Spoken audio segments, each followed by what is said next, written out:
Hey guys, it's Faye from Solar Flow and I am back with an all new video. Today's topic is a deep dive behind the veil energy read on Lyle and Erik Menendez, two brothers that were accused of killing their parents in 1989 and ultimately were found guilty in 1996. So if this sounds good to you, please stick around, and if not, I will catch you at another video. Before we get into it, I do just first and foremost want to say that this is a video in which we're going to be exploring some darker themes such as sexual abuse on minors. And even though the video is fantastic and the behind the veil information that had come in is wild, to please proceed with caution because these are topics that can be triggering to some people. The discussion of abuse is going to be brief and short. However, it very much does come into play with this video, especially the behind the veil components here. So do keep that in mind when watching this. Now, if you are new here, I would also just like to say, if you enjoy videos like this, where we are pulling back the so-called three-dimensional veil and exploring what is the soul, spiritual, or energetic explanation for the world we see playing out around us, I would invite you to check out my other videos, and if you enjoy them, to subscribe. Now, if you are already a subscriber and you love my content and you want more, I will invite you to join my channel membership. I have 3 fantastic tiers. You can either just have access to my exclusive content, or if you'd like to get in on the members' live streams, or if you would like to get mini energy reads, I have different tiers for all of those things. You can check that out in the community section for more information. And if you love my channel and you want to support it, but not monetarily, you know what? Every view, every like, every share, all of those things go a long way in supporting this channel. So I appreciate all of your likes, I appreciate your comments, and it just makes me so happy to see that you guys are sharing this content and that we are getting this information out there in allowing other people to see that what is playing out in the world around us is just one piece in a pie, but it's not the entire pie. So thank you for being here.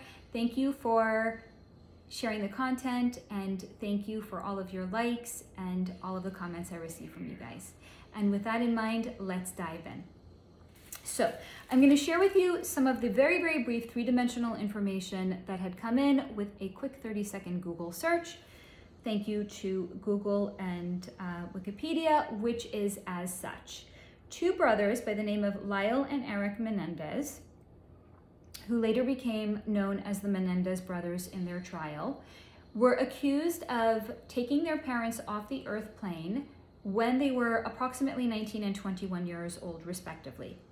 The parents' name was José and Marie Louise, who was also known as Kitty. And I will be referring to her for the duration of this video as Kitty. The murders occurred on August 20th, 1989, but the boys were not convicted until 1996 because they were first tried separately, which resulted in a hung jury. That is where the jurors cannot come to a unanimous decision as to their guilt. And the prosecutors had decided to try them again. This time they were tried together, and that resulted in a conviction. Now, interestingly enough, they were not initially suspects in the case until they started to spend the parents' money. Now, this is a well-to-do family. They lived in Beverly Hills, California, and I almost want to say I had seen their net worth was valued somewhere at about $16 million. This is $16 million in 1989. So take into account inflation and a bunch of other factors. I'm going to go out on a limb here and I'm going to say 16 million in 1989 would be the equivalent of, let's say, 50 million in 2023. That is not a small fortune. So they were not even considered to be suspects. They had claimed that they had actually been out watching a movie the time that the murders had occurred. And because the family was well-to-do, the police had first started to look into who could have been like an enemy of the family, and why might somebody have wanted to have taken them off the earth plane. We're going to talk about all of this. Buckle up, buttercups. This is wild. All right, so first and foremost, what was so notable about this is the way the information had actually come in. And I know I took a very, very long pause there.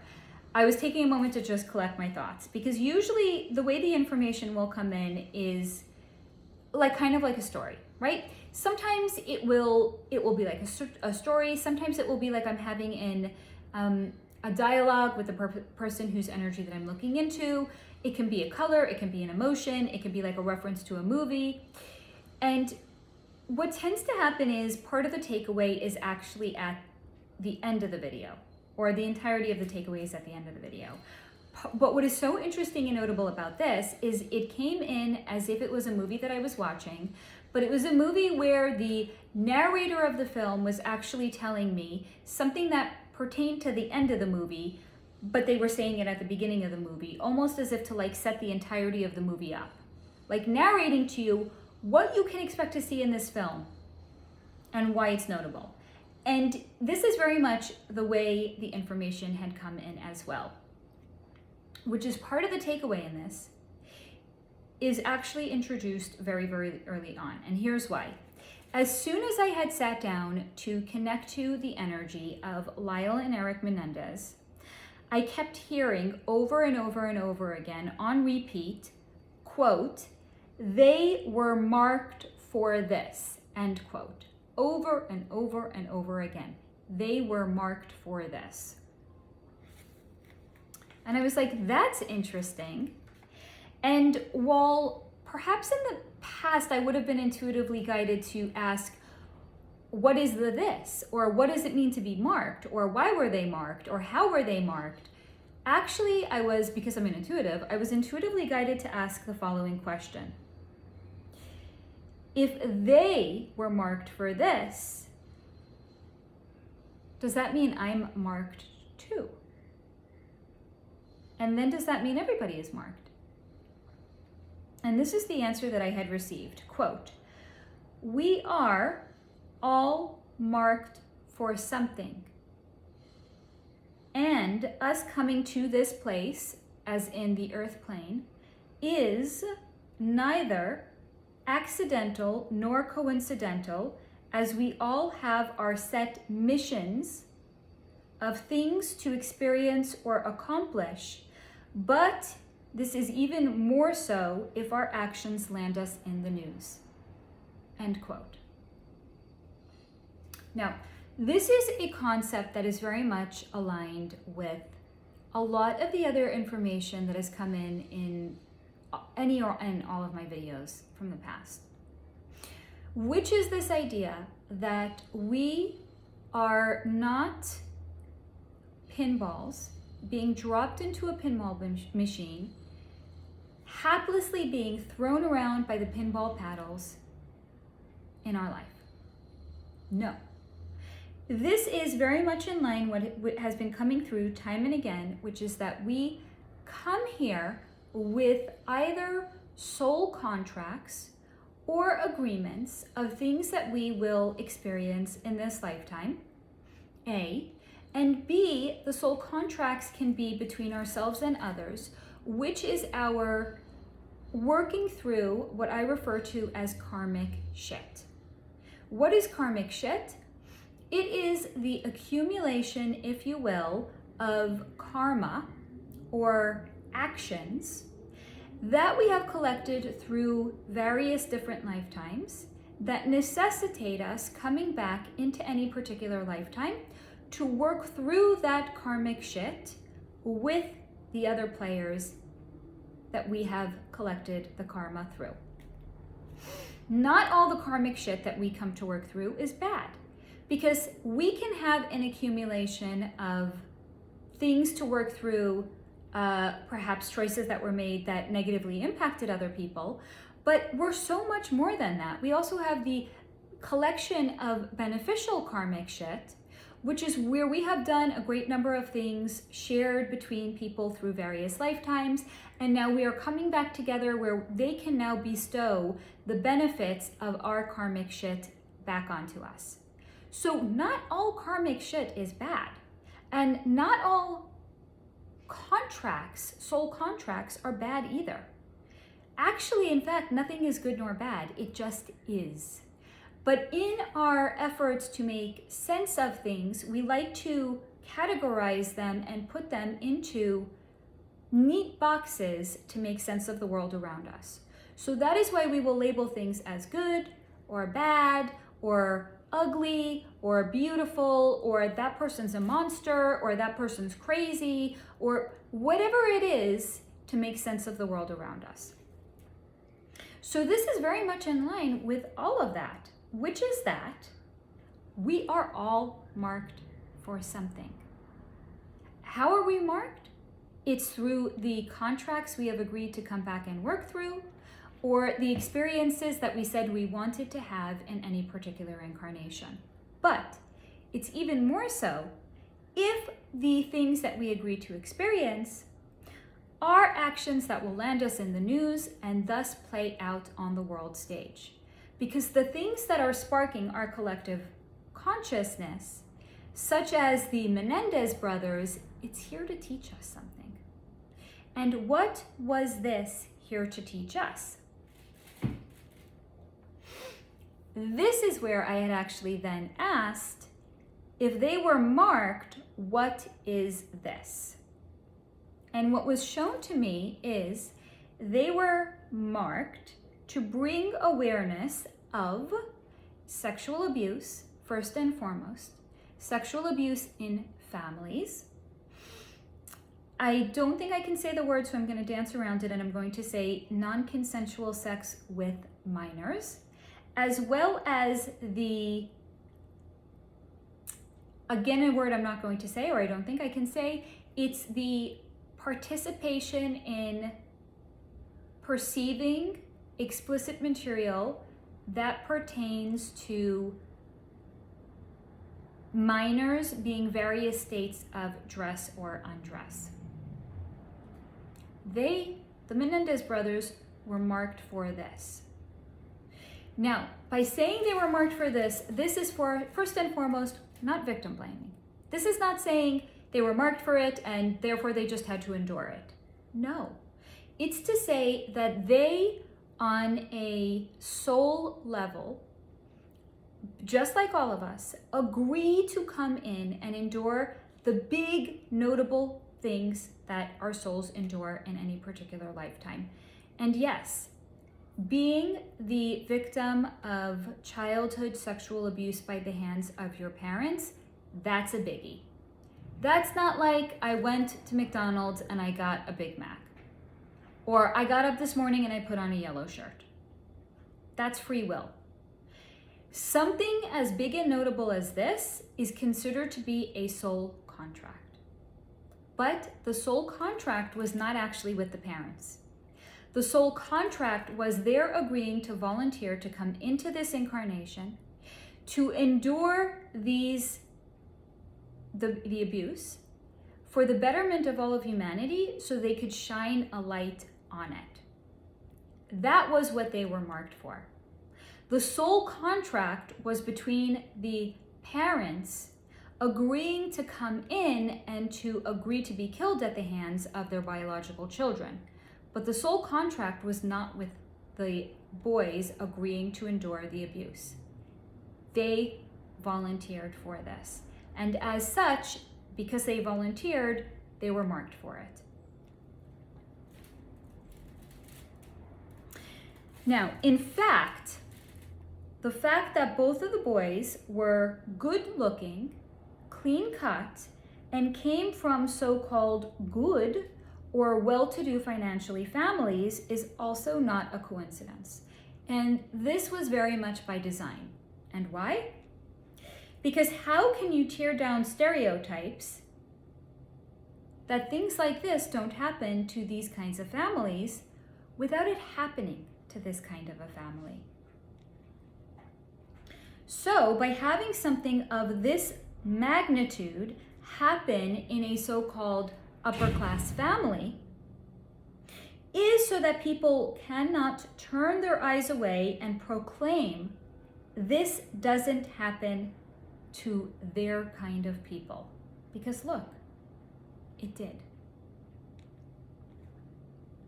Now, this also happened as a way of giving society the opportunity by providing real and true healing to these two boys who desperately needed it because they had endured horrific trauma. However, instead of recognizing the trauma that these boys had endured, the prosecution, which was acting as the arm of society in meting out justice, chose to reject the boys' assertion of abuse and had instead chosen the lowest basis three-dimensional explanation of it, that this was all for money and nothing else. That one day these boys, who were very well-to-do, had woken up, had snapped, and just decided it wasn't enough. They were going to off their parents so they could have access to all the money. And thus they were treated as nothing more than common criminals, both trying them and retrying them until they received the desired outcome, which was to find them guilty and to make an example of them. Because these boys received the sentence of life imprisonment without the possibility of parole.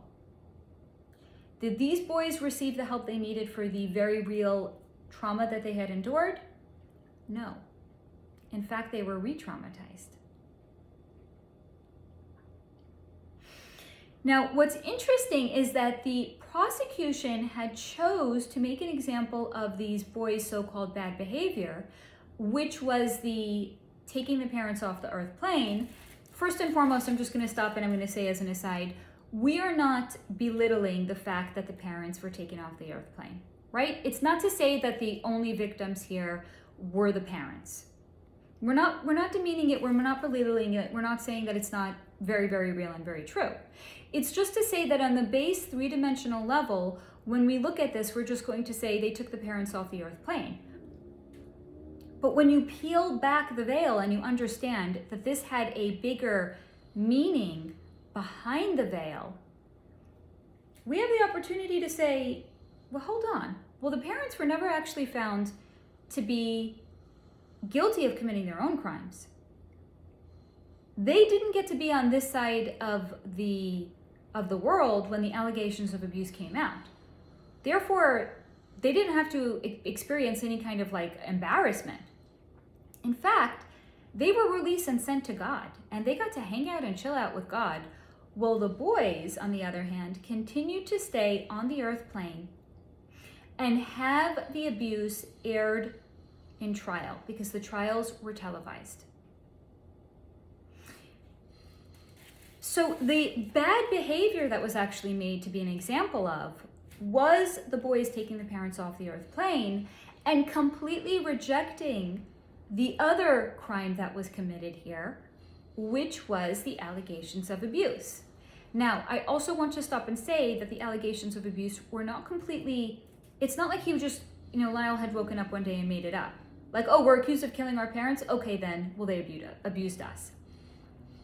Because in the past, I believe when Lyle was approximately 16, he had actually confided in a cousin that his father was abusing him. So there was a previous allegation of abuse, but how was it dealt with at the time? Kitty, his mother, had explained it away by saying that Lyle was lying. Okay. So this was an opportunity for society to provide healing to these two boys. However, they were instead traumatized and re-traumatized by sharing this. not on one occasion, but multiple occasions, because their life was literally on the line. So what was the bad behavior that was made an example of? Not the abuse that led them to snap one day, but it was the taking the parents off the earth plane, which again, when we understand it behind the veil, was a soul contract that José and Kitty had with their boys. Nothing so notable as the way in which somebody crosses over, especially when it is at the hands of another. That is not accidental nor coincidental either. It's a soul contract. Now, what was shown to me is that, this is a part that's going to be a little bit gnarly. So first and foremost, you might want to skip ahead maybe 2 minutes or so, maybe even a little bit more than that, because I'm going to be addressing the abuse directly herein, and it's a little bit gnarly.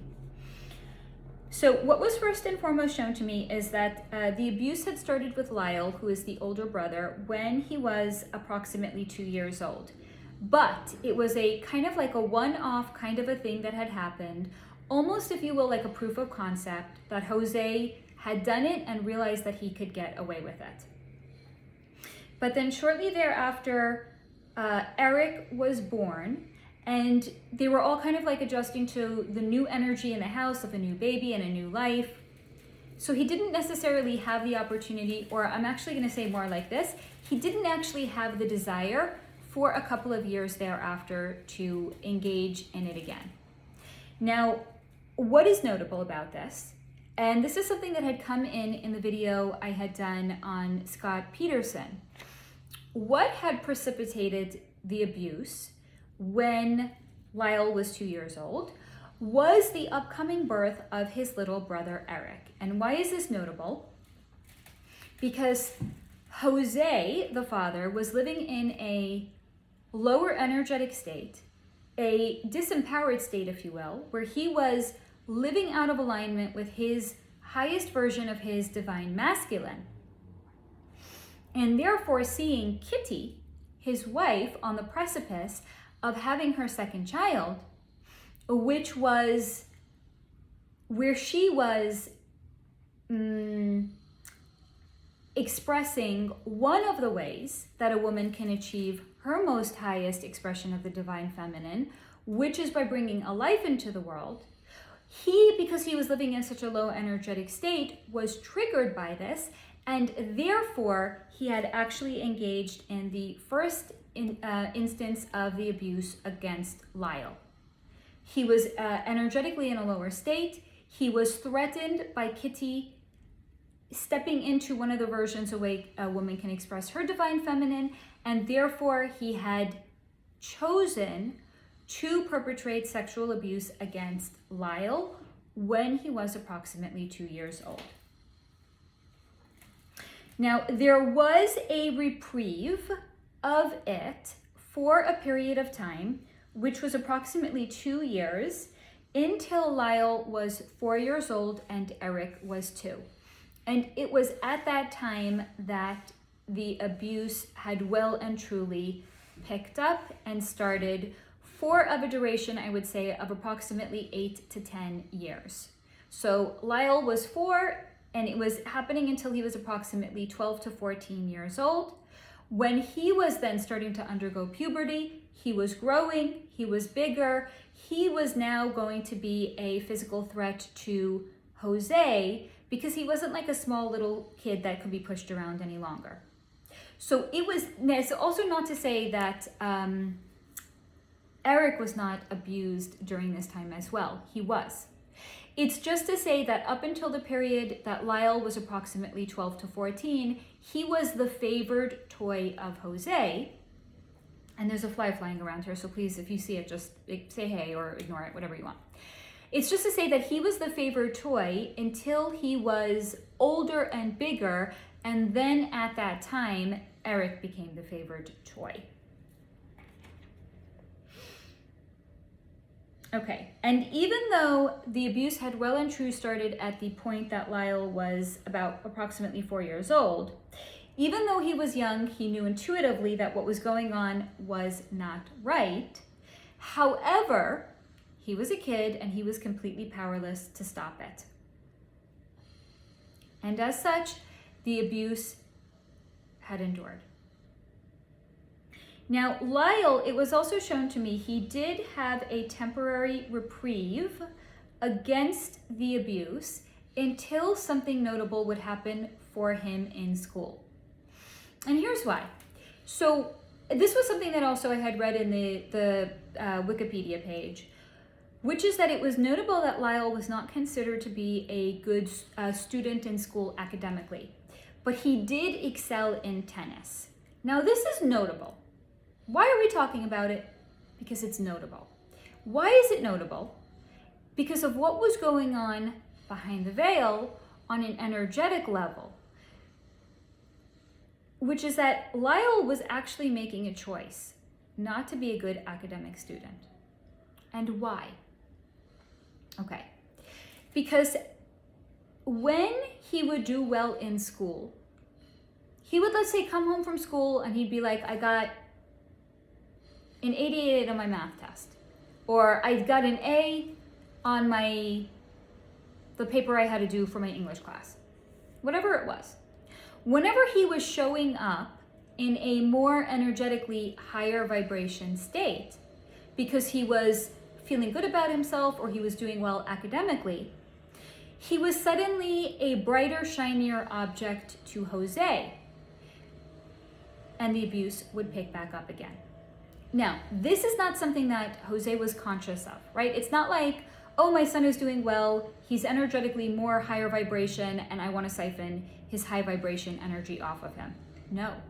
It's just to say that if he was kind of like the invisible toy at that point, because Erik was the favored toy, it's just to say that it's like Jose would see him again, like with fresh eyes, like, oh. And he would be enticed by the fact that Lyle had a higher vibration because he was doing well in school.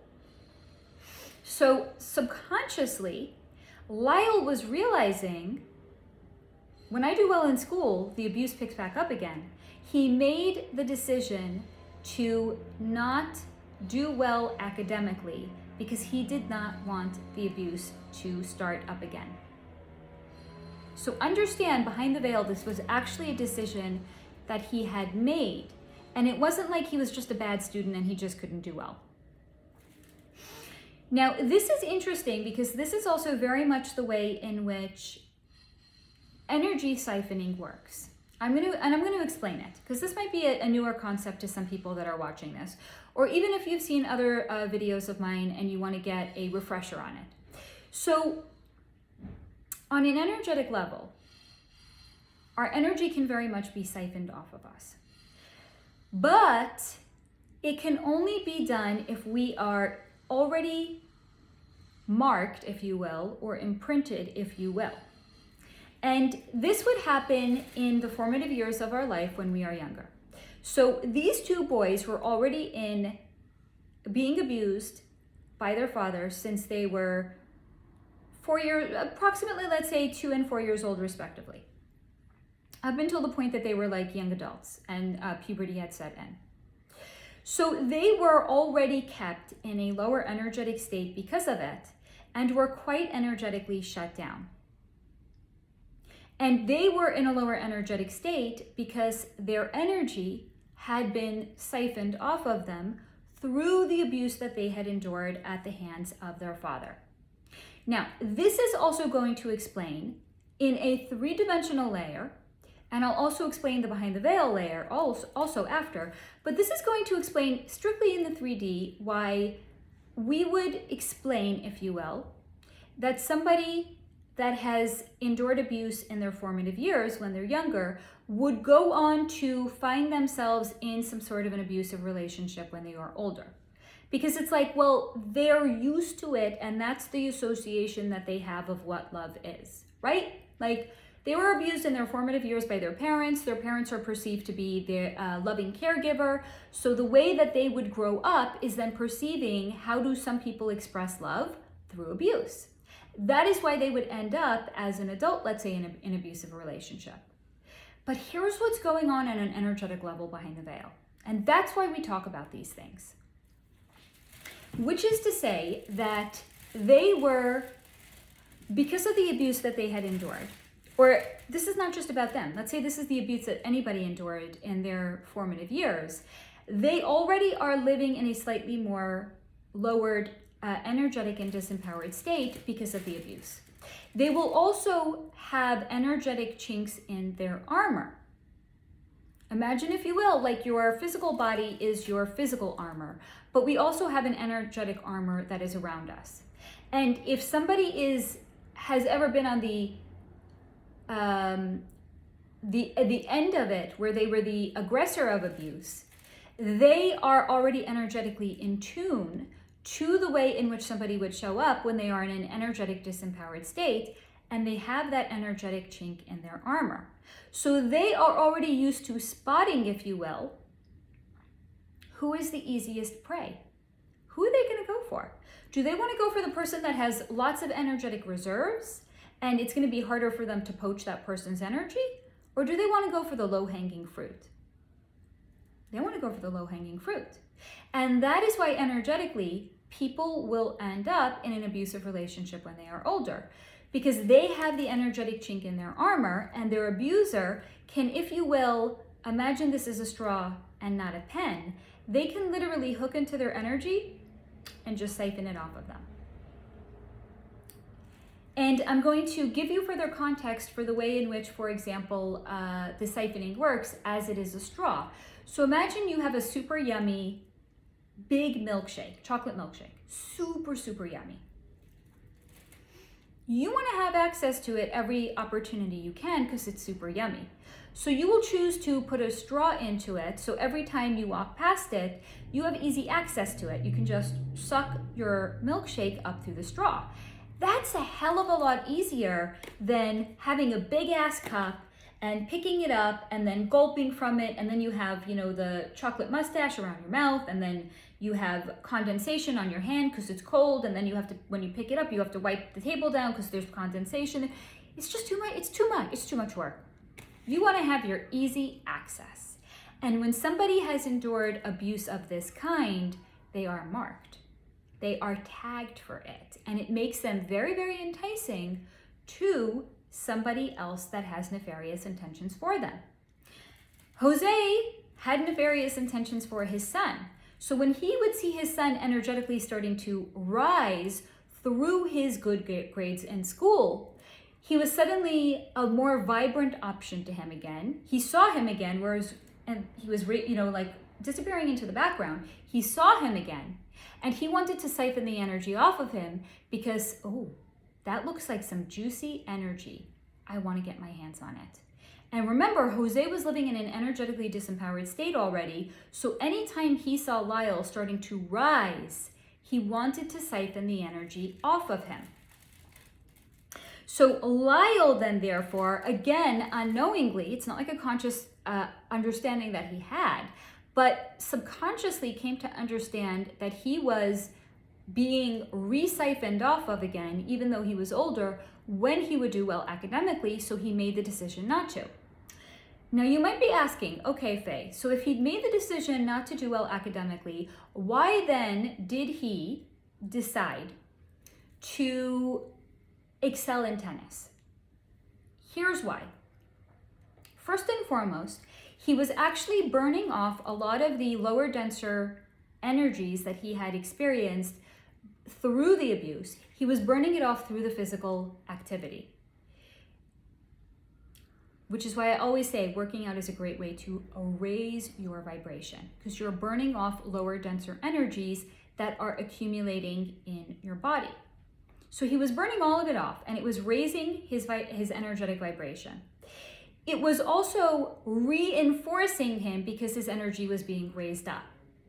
And he also, through the action of physically hitting the balls, was transmuting a lot of that darker, lower energy, which was then not actually allowing him to be an energetic match for Jose. Because what do we always talk about? Like attracts like.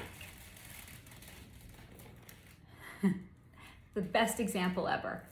Imagine, if you will, my crystal and my pen are two magnets, and they are facing the same polarity. Therefore, when you bring them towards one another, they will be attracted to, and they will come together, and they will connect. But let's say one of those magnets is turned to the opposite polarity. It's now no longer an energetic match for this magnet, and what will happen is when this magnet comes forward, it will repel this one and it will push it away. It will come forward, it will repel it and push it away. So through the fact that Lyle was engaging in tennis and it was raising his own personal vibration, and then he was actually no longer a vibrational match for his father, Jose, that was acting as a repellent against him. Because working out physically was raising his vibration in a different way than when he was getting the good grades in school. Getting the good grades in school was like he had picked up a flag and he was saying, over here, I'm over here, Jose. But when he was working out, his polarity had turned around and he was repelling his father. So I hope that answers your question about that. So he was raising his vibration and he was therefore then repelling his father, which is why he chose to stay and excel in tennis, whereas he had allowed his academic pursuits to fall by the wayside.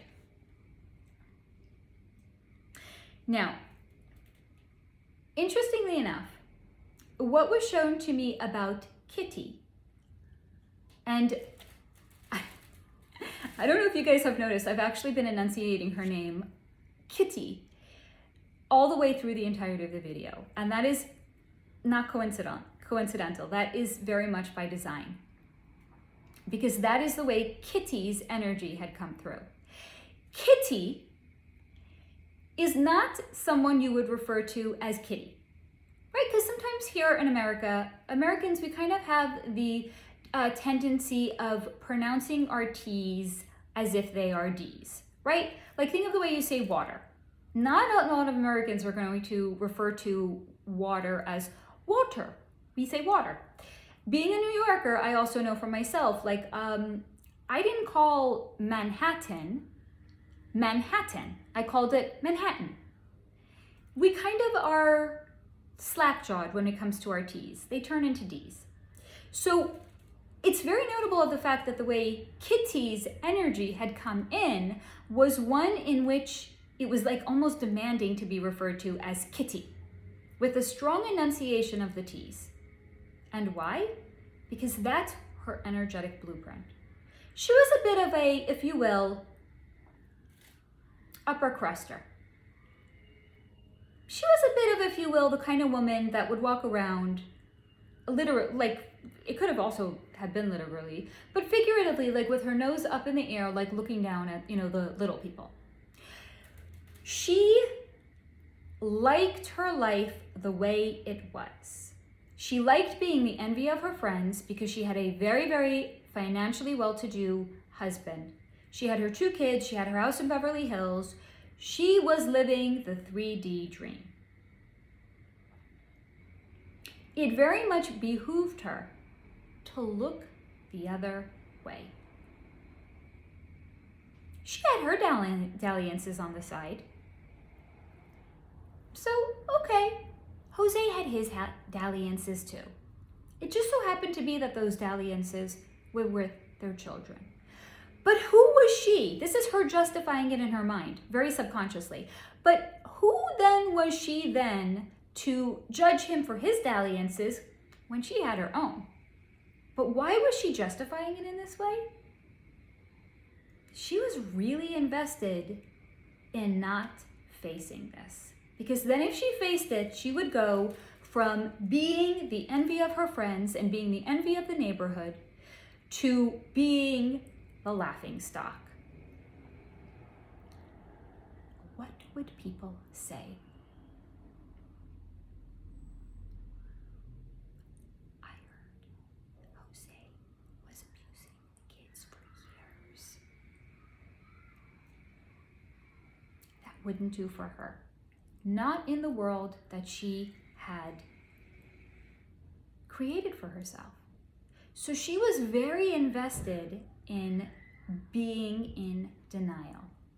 Because once she would face the fact of what was being done, that these were not dalliances, but non-consensual sexual acts being perpetrated by her husband onto her children. Once she actually faced that, her whole life would come crumbling down around her. And for someone who walked around with her nose up in the air looking down at other people, that just would not do.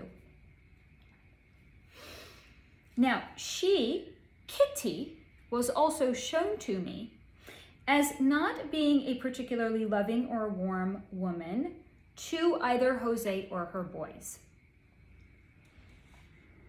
She was more, if you will, this is funny the way it's coming in right now. Imagine a block of ice, like a big ass block of ice. Could that big ass block of ice be shaped into a beautiful ice sculpture? Yes, sure. But do you want to cuddle with that ice sculpture? No. So this is very much the way she was. She was kind of like an ice sculpture. She was not particularly warm or loving. She could be refined and made into look like she was something rather lovely and beautiful, but she was still the ice sculpture that had just been refined. She was also shown to me as not being the kind of mother that would cuddle with her boys or even show them any of the much needed affection that they desired. She was more the kind of woman, like if her kids had gotten hurt, she would just tap them on the back and be like, "You're fine, get up, be on your way." She wouldn't like kiss the boo-boos. She wouldn't show them any level of emotional empathy. It was just more like, "Okay, you're fine, get the fuck out of here, get lost."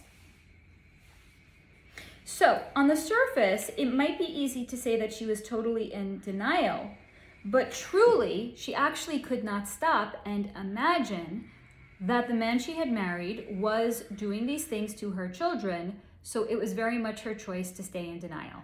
Because why? Without the denial, her life would come crumbling down around her. She very much liked her life. They were very well to do. So she was invested in living in denial so that she could live the life that she had around her. Now, if you're wondering, what was the impetus beyond José being triggered by him living in a lowered energetic state, and that was the trigger for him starting to abuse his boys? What actually are the factors and components that will comprise somebody being an abuser of their own kids? Because here's why. People don't just wake up one day and decide to start abusing kids. They just don't. There is some sort of a trigger, but the abuse is laying dormant in the background. It doesn't come from nowhere.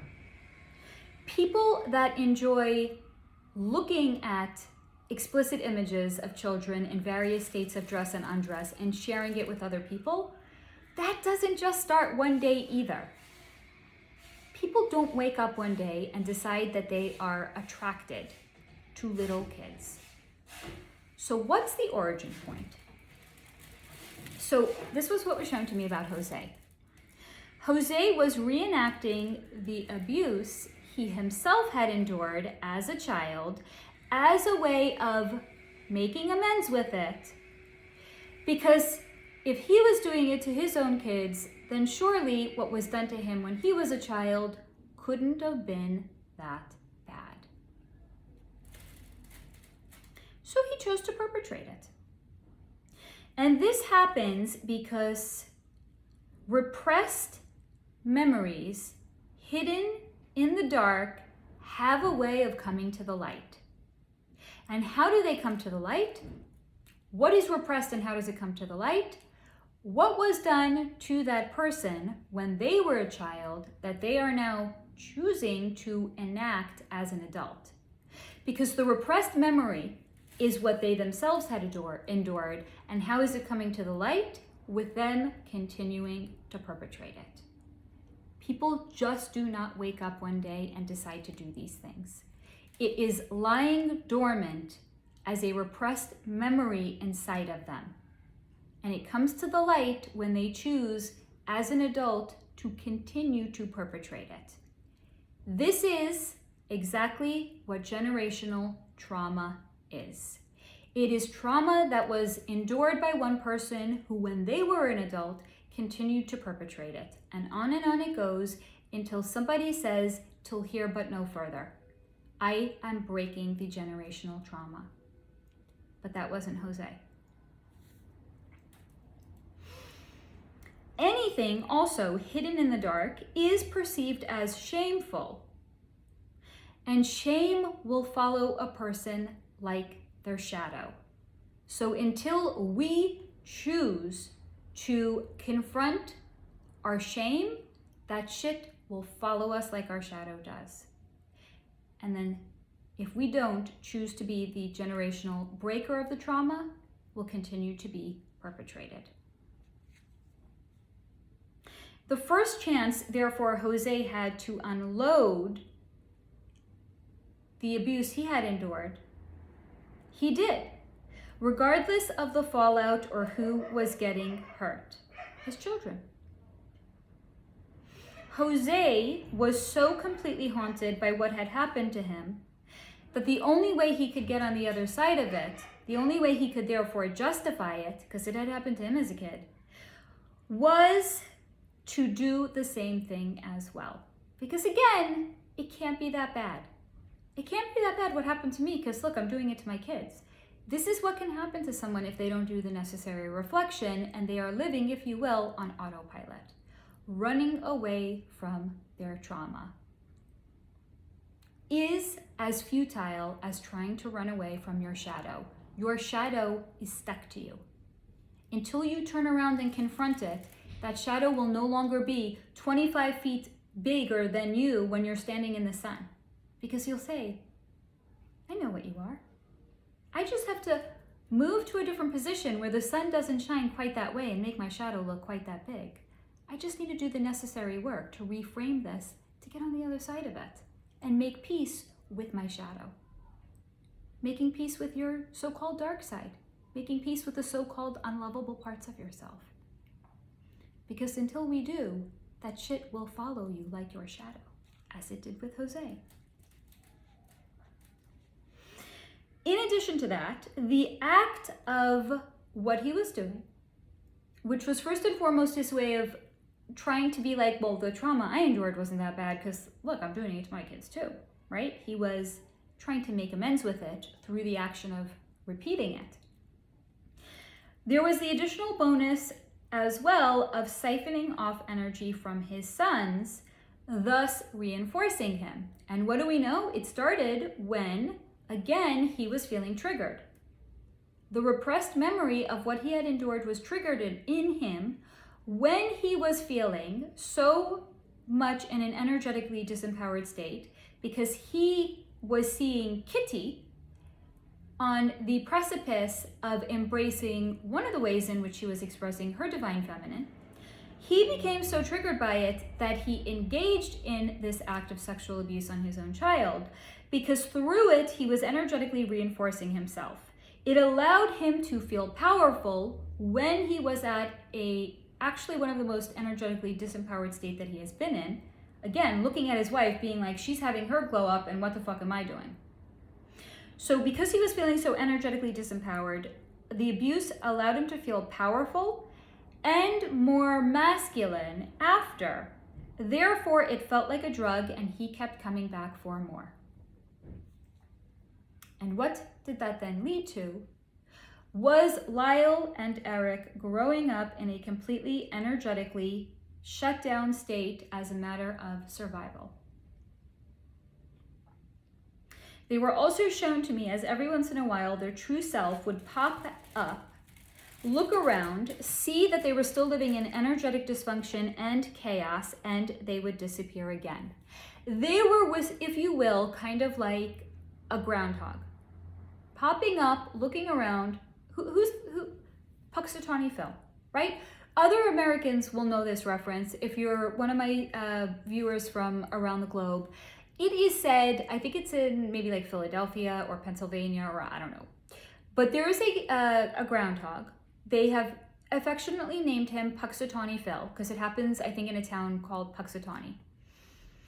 And I think this happened sometime near the end of winter, maybe like in February. And they say if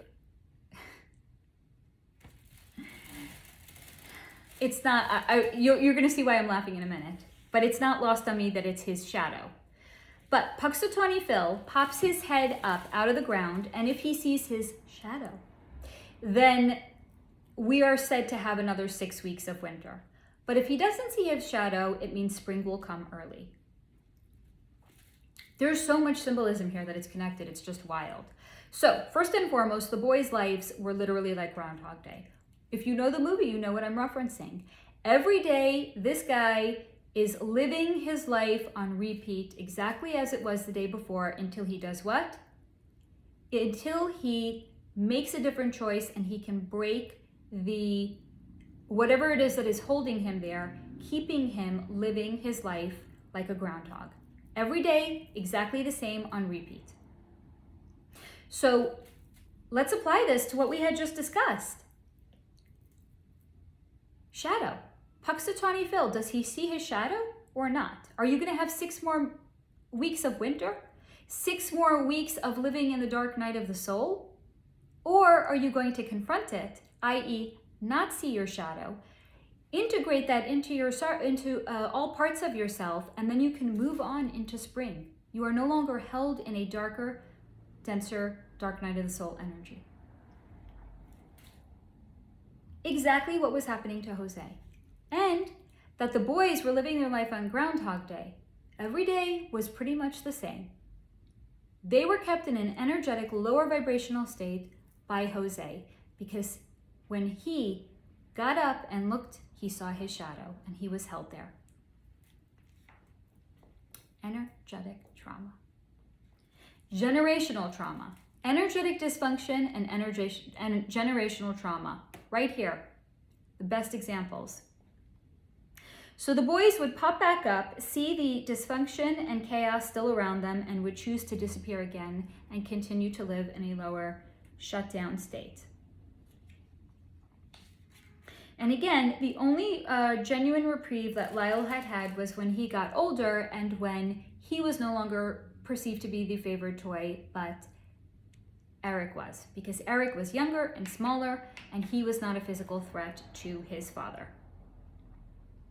Now, this is not to say that Lyle didn't suspect that Erik was being abused, because he did. He absolutely did. But it's not the kind of conversation you're going to have with your sibling. It's not going to be like you're laying in bed, you're looking over at your little brother, and you're like, yo,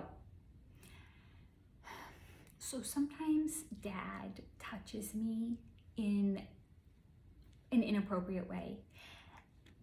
Sometimes he has me touch him too and do things. Does he do that to you too? It's not the kind of conversation you're going to have. Especially because what did Kitty do? When Lyle had asked for help with a cousin, somebody that he perceived to be a safe person, what did Kitty do? She had shut it down by claiming Lyle was lying. Did she look into it? Did she think about it? Did she ask him about it? No. Because her world would have crumbled down around her. So she very much had portrayed Lyle to be a liar.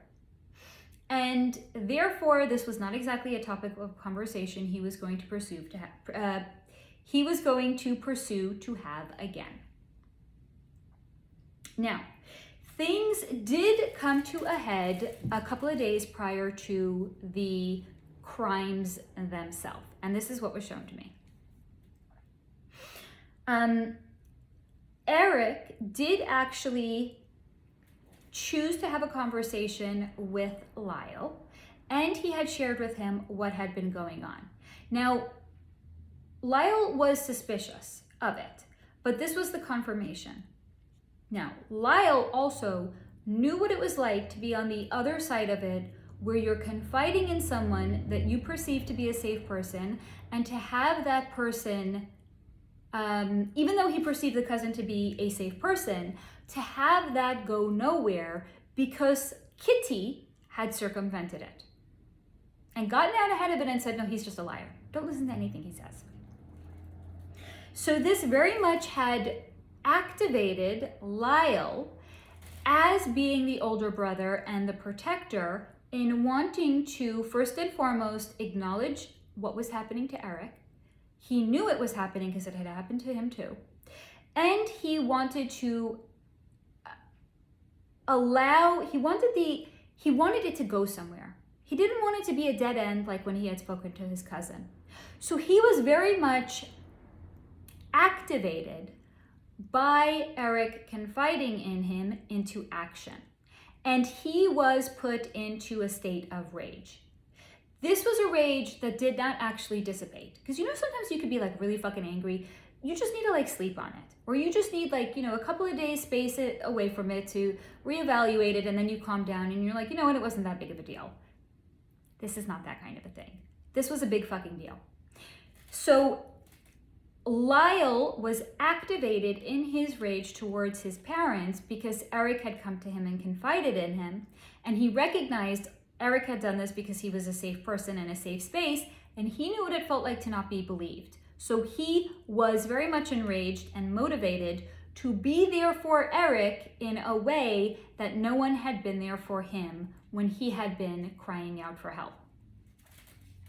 So this was the kind of rage that did not dissipate days later. And what was shown to me on the day that the crime was actually committed was that the boys had gone out to their car. Again, this being the kind of rage that did not dissipate, right? They couldn't sleep on it. It didn't go away. It festered. They had gone out to the car. They had gotten shotguns. And this is what is so interesting about what had actually happened. Because I'm going to say two things that don't sound to be congruent whatsoever. But when I explain it, they will be. Which is first and foremost to say that this was not actually shown to me as them wanting to necessarily kill their parents. But it was overkill. Which I know, those two, it's like, which one is it? They didn't want to, but they did, and it was overkill. So I'm going to explain it as such. What was the motivation was first and foremost that they wanted their parents to suffer the way that they themselves have suffered for the entirety of their life. And how do we know that? Because of the fact that the parents were shot so many times, and that it wasn't like execution style, right? It wasn't like get down on your fucking hands and knees and they pop them in the back of their head. One shot, one and done. José was shot 6 times and Kitty was shot 10 times. So this is first and foremost a reflection of the fact that energetically or subconsciously, the boys knew that Kitty knew, because she got more shots pumped in her than José, who was the perpetrator of the actual abuse. Notable, one could say, right?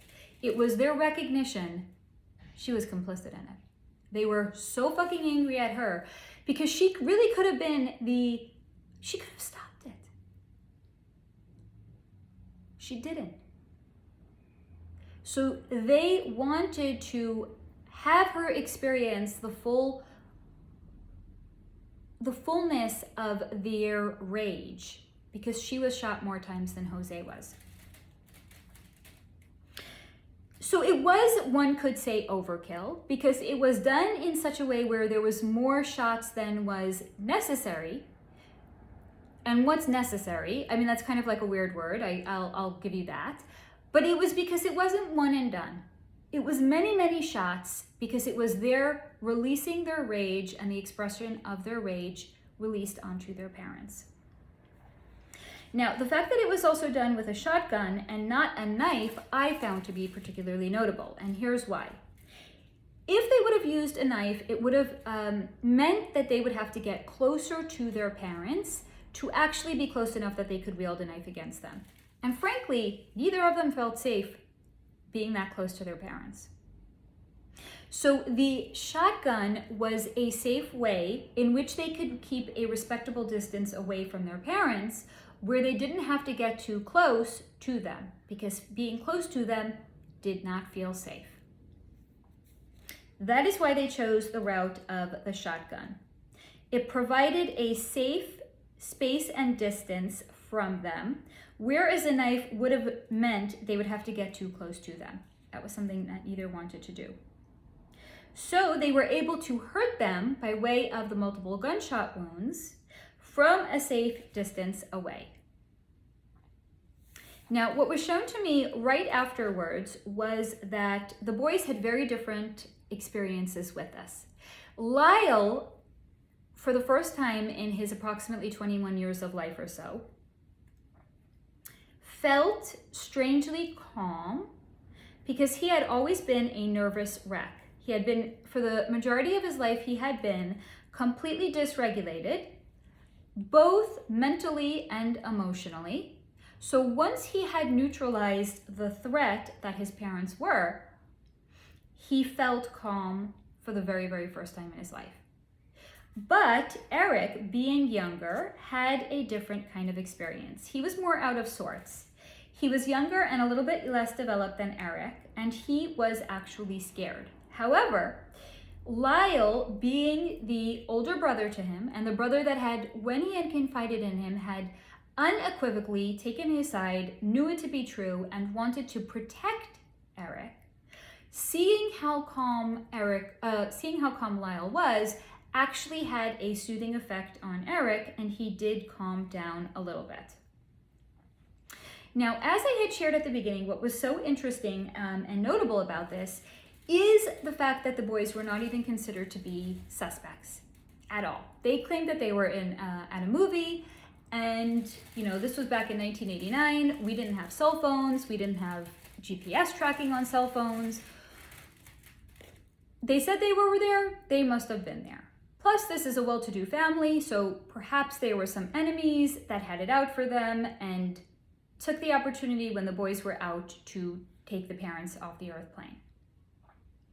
But what had actually triggered the police in starting to look at the brothers was their financial spending after the murders. The boys were, one could say, living it up. Now, I'm going to tell you what was going on a 3D level and what was going on behind the veil as well, because they're fucking fascinating. That's why I love doing these kind of videos and looking into all of these things.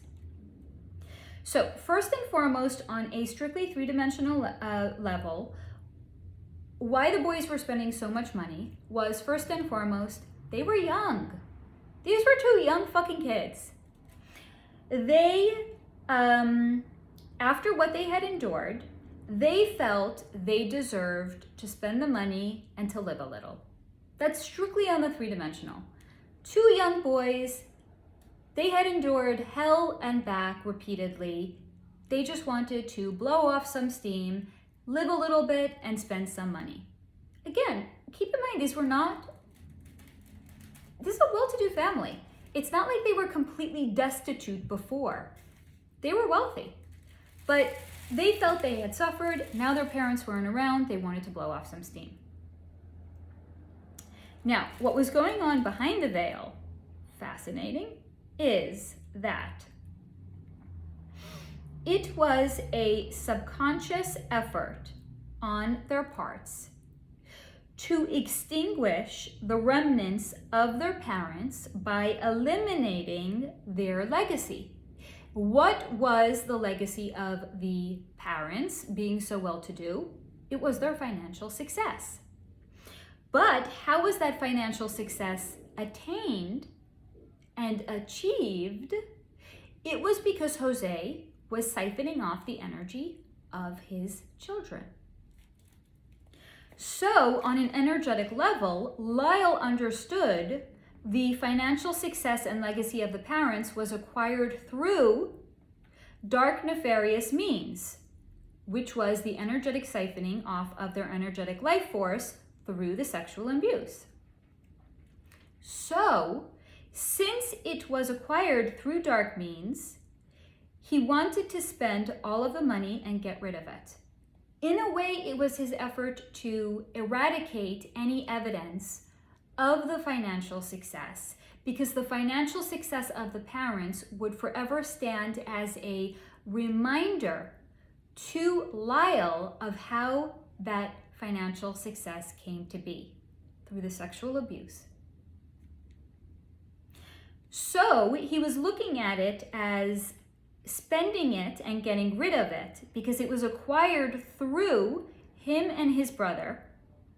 And now because of that, it was, if you will, kind of like a karmic rebalancing, where now me and my brothers will be the ones to spend it, enjoy it, get rid of it forever, so there will be no evidence left behind of it. And what was the evidence of? The sexual abuse. So their spending the money was actually an effort, if you will, behind the veil, to eradicate evidence of the abuse. Because now the parents were no longer alive. The parents could no longer continue to remind them of the abuse that they had endured. Every time they looked at Kitty, they knew that Kitty was complicit in it. Every time they looked at José, they knew what José had done to them and had them do to José. The parents living was forever a remembrance to the boys of what they had endured.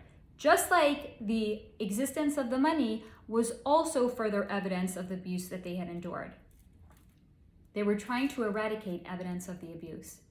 The evidence of the abuse, because the parents were no longer around, they didn't have to look at their faces and know they didn't want to actually have the money any longer either. So they were trying to eradicate the evidence. That is, until they got arrested. Because now they were arrested.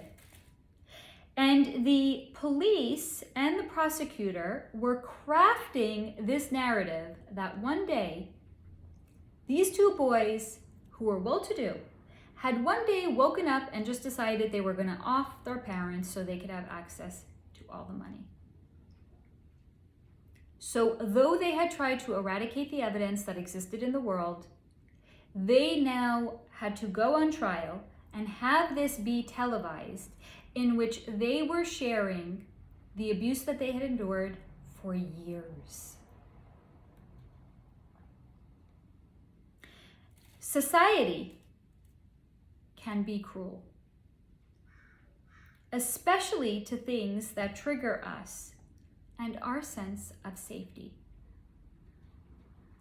out in the world. Because if we would accept that these two cute little boys had been abused by their own father and that their mother was complicit in it for years, what then else can be going on that is too dark and ugly for us to even think about, let alone speak about? And because this was too dark, too ugly, and made us feel too fucking uncomfortable in the world, the prosecutors had to outright reject the claims of abuse, and they had to downgrade the crime and make it about the lowest three-dimensional motive, which is money. Because here in the 3D, we understand the pursuit of money. It's not nebulous, it's not dark, it's not scary. It's part of our survival. We all need money, we all want money, and it makes us so much better to think that these boys who grew up wealthy one day just snapped and decided that they would kill their parents to get all of it. Rather than approaching this with a sense of compassion and understanding they didn't just wake up one day and snap for the money, but it was because they had endured years of abuse that actually had led them to snap one day. And thereafter, these poor boys who were already traumatized by what they had endured, were now re-traumatized by sharing what they had endured in televised trials, having them then share with the world what had been done to them. Eradicating all of their efforts to destroy the evidence of their abuse, they now had to share it with the fucking world for it to exist forever. And then, to add insult to injury on top of it, traumatized and re-traumatized, they went on TV. Well, they didn't go on TV. The trial was televised.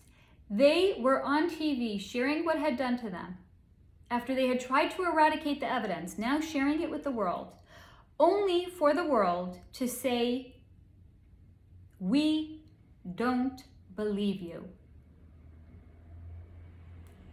And why? Because it makes people feel safer to say it was about the money than anything more dark and more nefarious. Because if we have to accept that this shit happens in the world, what else is going to threaten our sense of safety and survival? The world said, "We don't believe you." The jurors said, "We don't believe you." And then these boys were sent to prison for the rest of their life. And on top of it, they were separated. Only recently have they been reunited. They were separated. And why were they separated? To continue to inflict more emotional pain and suffering on them. Why the fuck would you separate these two boys? Why would you send them to do different prisons and facilities? To induce further trauma. And then people wonder why victims of abuse have a hard time coming forward. We are really good as a society of highlighting the times that people have made up allegations of abuse because it makes us feel better and safe about ourselves. Right? What did they do to Amber Heard? She lied about the abuse, and it was plastered all over the fucking world as a way of doing what? Suppressing the voices of those that have genuinely and truly endured abuse, because we look around at the world and we see what has happened to other people. They can ruin it for the rest of us.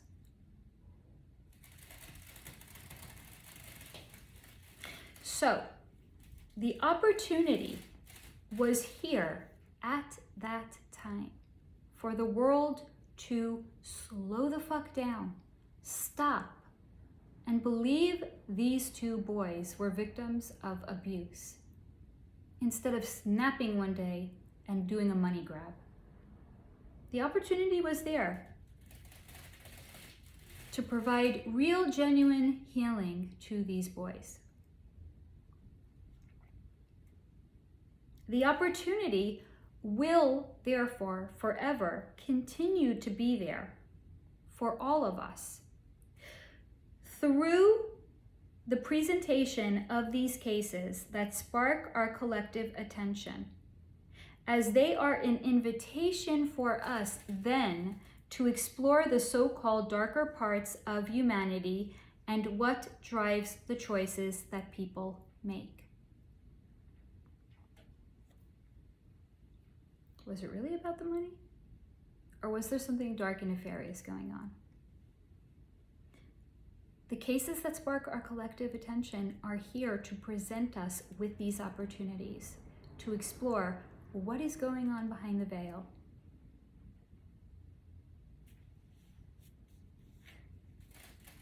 Because nothing is ever so black and white as someone being labeled either good or bad, or being a victim or the perpetrator, or being crazy or sane.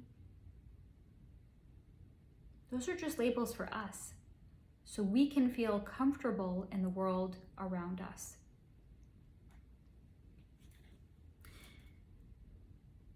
Because everything in life does in fact contain 50,000 shades of gray and every color of the spectrum in between.